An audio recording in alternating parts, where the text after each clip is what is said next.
I'd like to call our July 17th, 2025 Roanoke County School Board meeting to order. Madam Clerk, will you please call the roll? Mr. Greenway? Yes, ma'am. Mr. London? Yes, ma'am. Ms. Bajani? Yes, ma'am. Mr. Hudson? Yes, ma'am. Ms. Clemens? Yes, ma'am. All right, welcome everyone. Would you please stand for the Pledge of Allegiance?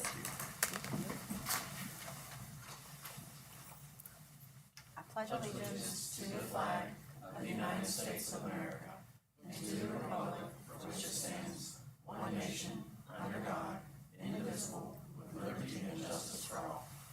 I'm not sure if that works. If not, we can have mine.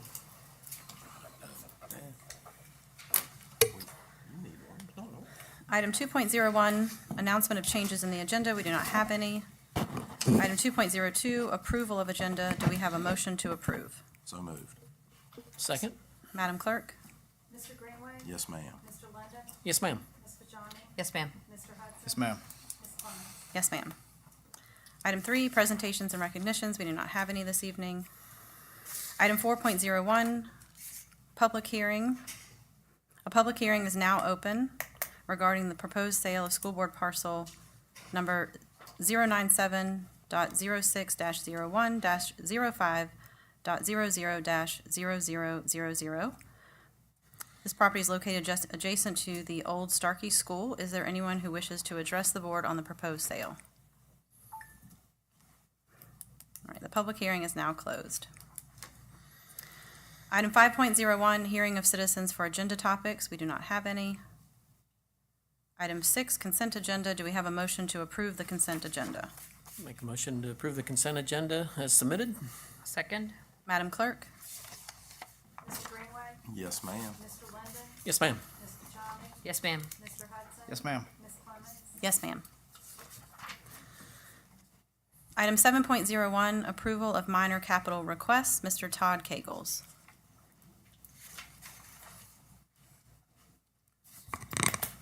Madam Chair, members of the board, Dr. Nicely and Dr. Soltis, having previously discussed the 15 minor capital project requests at the work session on July 10th, and as listed on the document available in board docs, staff recommends that $1,306,500 be appropriated for minor capital special projects to fully fund the project budgets. Do we have a motion to approve? Make a motion to approve. Do we have a second? Second? Discussion? No, I'm going to pass on the discussion because I believe my colleagues will take care of me, so I'm going to pass. Any other discussion? Madam Clerk? Mr. Greenway? Yes, ma'am. Mr. London? Yes, ma'am. Ms. Bajani? Yes, ma'am. Mr. Hudson? Sale of parcel number 097.06-07-05.00-0000. Do we have a motion to approve? So moved? You going to get some information from Mr. Kegels? Oh, sorry, was I supposed to? Oh, sorry. Oops. Go ahead. Go Only ahead. if needed. The board has previously designated parcel 097060105000000, which is located near Penn Forest Elementary School, as surplus property. Having held a public hearing on the sale of the property and having received an offer equivalent to the appraised value, staff recommends that the board accept the offer and move forward with the sale immediately. All right, do we have a motion to approve? So moved. Do we have a second? Second. Discussion? Madam Clerk? Mr. Greenway? Yes, ma'am. Mr. London? Yes, ma'am. Ms. Bajani? Yes, ma'am. Mr. Hudson? Yes, ma'am. Ms. Clemens? Yes, ma'am. Item 9.01, hearing of citizens for non-agenda topics. We do not have any. Item 10.01, report by Roanoke County School Superintendent, Dr. Nicely.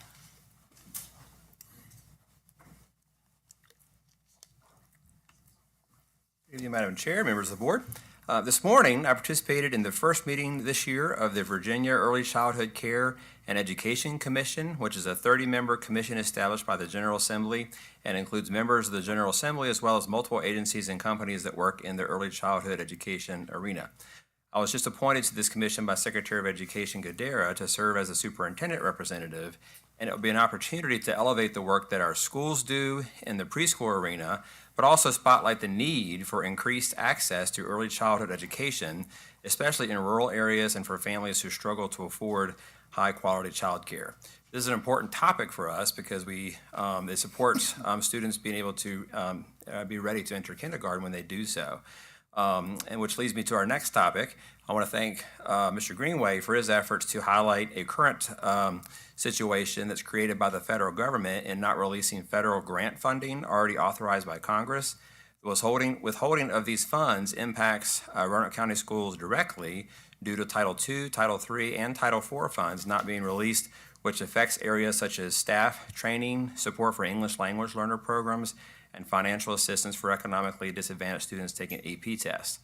Title IV funding also provides 21st century grants for needed low-cost after-school programs, such as those offered by Boys and Girls Clubs serving students at Burlington, Cundiff, and Horn elementary schools. We've reached out to our congressional delegation to ask for help in getting these funds released, and we just want to raise awareness of this concern. Also want to highlight a few upcoming events. On July 29th, there will be a free screening of the documentary Can't Look Away, highlighting the serious dangers of social media and smartphone addiction, especially for young users. The screening is at 7 o'clock on July 29th, and it's going to be followed by a moderated discussion, and we encourage parents to attend, and tickets can be reserved on the Grandin Theater website. So if you go to that website and look for upcoming events, you'll see that there. Also upcoming, a big event for us annually, of course, is the Load the Bus School Supply Drive. That's coming up on August 1st through 3rd at area Walmart stores. I want to thank all the teachers and principals and central office staff who volunteer their weekend time to help collect school supplies, as well as, of course, Mr. Lineberger for organizing and promoting it. Anyone else who can spare an hour that weekend to volunteer is certainly welcome to come on out at any of the area Walmart stores or see Mr. Lineberger. And again, that's the weekend of August 1st through 3rd. And believe it or not, before our next school board meeting, we will, of course, be welcoming back all of our teachers and kicking off the new school year at the annual faculty convocation on August the 7th. The first day for students is coming up August 14th.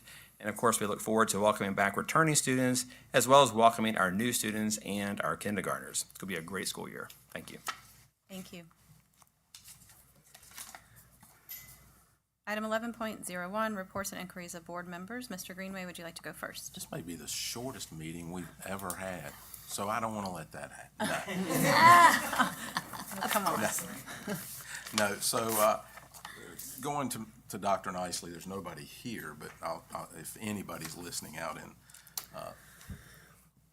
whatever land, I would like to say that I had the opportunity, as Dr. Nicely stated, to sit in with some representatives from the state. Tim Kaine, our senator, Ben Klein, our congressman, sent a representative, Jonathan Hartsook, and if no one knows Jonathan, I think our Vinton folks probably do. Jonathan is a true American hero. I don't know how many tours he was fought in for our country overseas, but he was in several of those tours in Iraq and maybe some other conflicts, but he was sitting in for Congressman Klein, who actually called me to let me know he would be coming and gave me his support, agreed with our Boys and Girls Club for the need. It serves our Vinton community. We also have one at Burlington that serves the Hollins area, which is probably even, I don't know how many kids. Do we know how many kids are at the Hollins? I think they're both full. I know ours is full, but I didn't know because we're using the school if we had more capacity. But and you know, got a little blowback because of you know, meeting with Senator Kaine. But I'll tell you this: I'll meet with anybody that'll talk that issue. I don't give a rip what party they're from or where they're from. And for anybody that knows me, obviously this board knows me, that I'm not real good with politics, but I'll meet with anybody that does something good for our community. And the Boys and Girls Club is something that's serving our community well. Our community, I would consider a blue-collar, hard-working community, and it serves 60 kids right now at our church. And our church is limited on the amount of space and the way it can be used, I think, setting up for for classrooms and additional help for these kids. So I'm going to continue to push to find other avenues. I've got a meeting with another pastor in our community. I may reach out to the board and see if we can use one of the schools like we're doing at Burlington. But we need to increase the capacity, not see how we can do without this funding.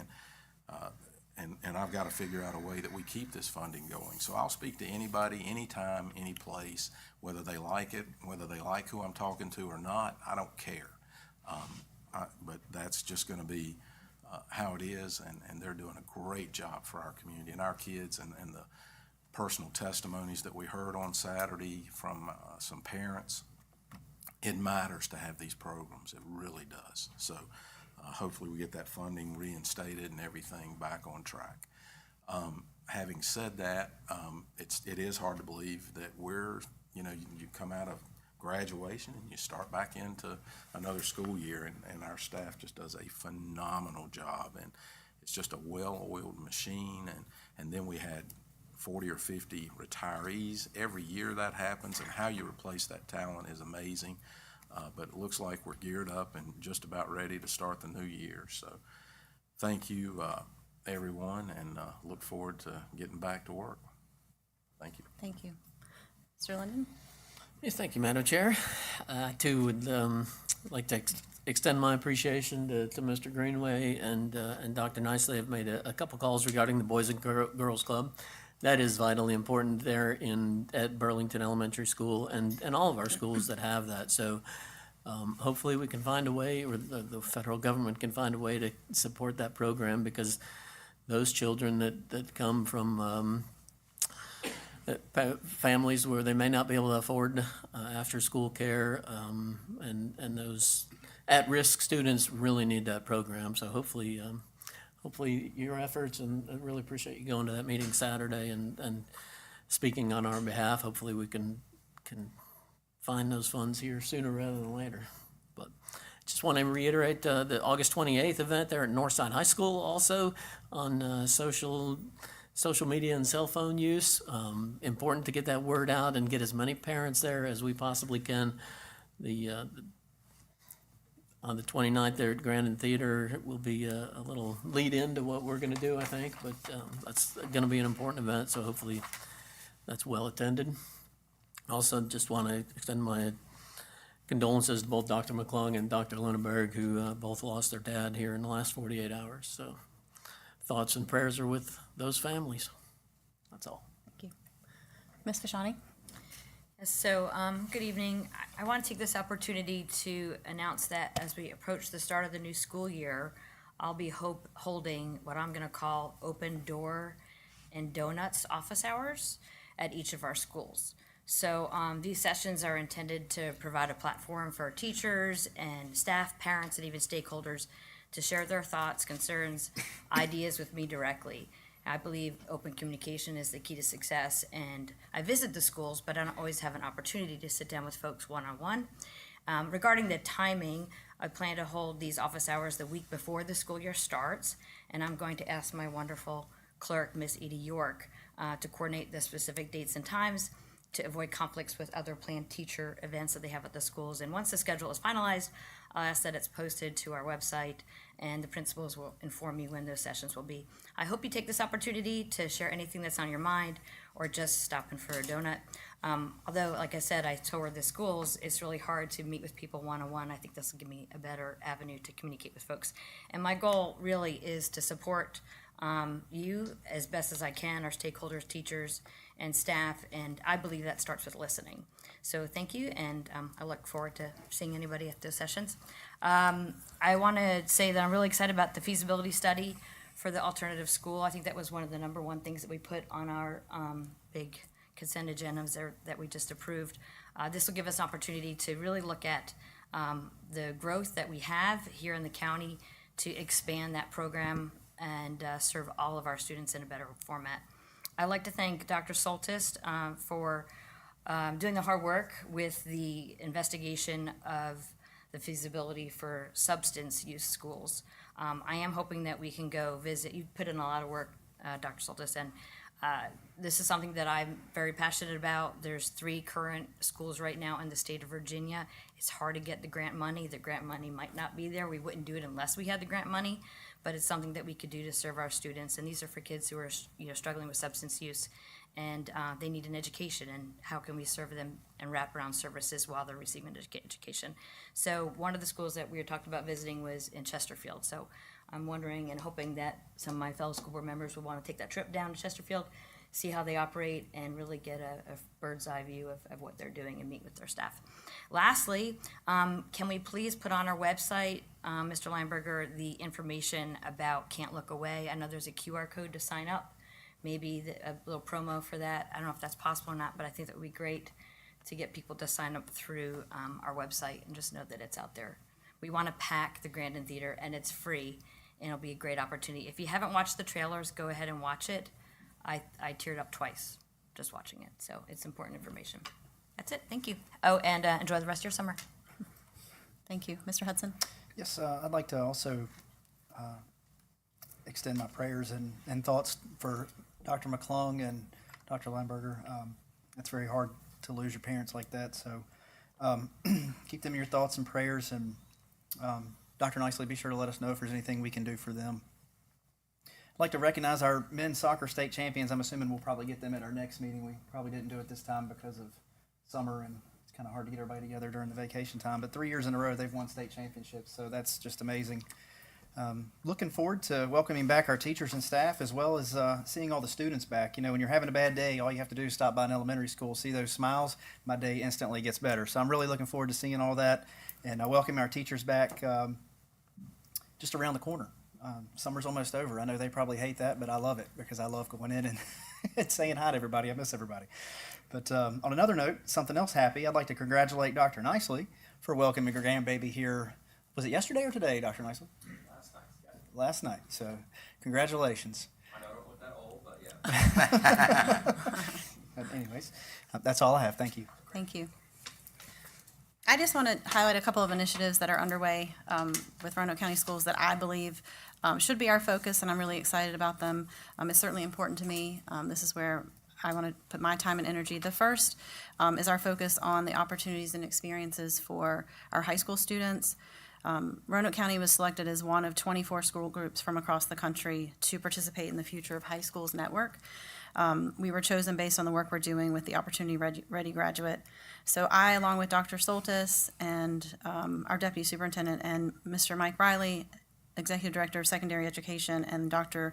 Corey Franklin, all went to Palo Alto, California to be a part of this. It was a grant that we received to be a part of the Carnegie Foundation of the Advancement of Teaching and this Future of High Schools Network. It was a wonderful experience. We got to see some really amazing things that these schools from across the country are providing for their high school students. We were paired with a group from Kansas City, the Piper Academy High School. They are doing some really amazing things, and we hope to continue to collaborate with them. My vision is that we're able to offer real-world experiences by way of apprenticeships, internships, job shadowing, and special projects for every one of our high school students. And I'm excited that Roanoke County Schools is sharing in that vision, and I'm just grateful to be a part of it. It was a really great experience.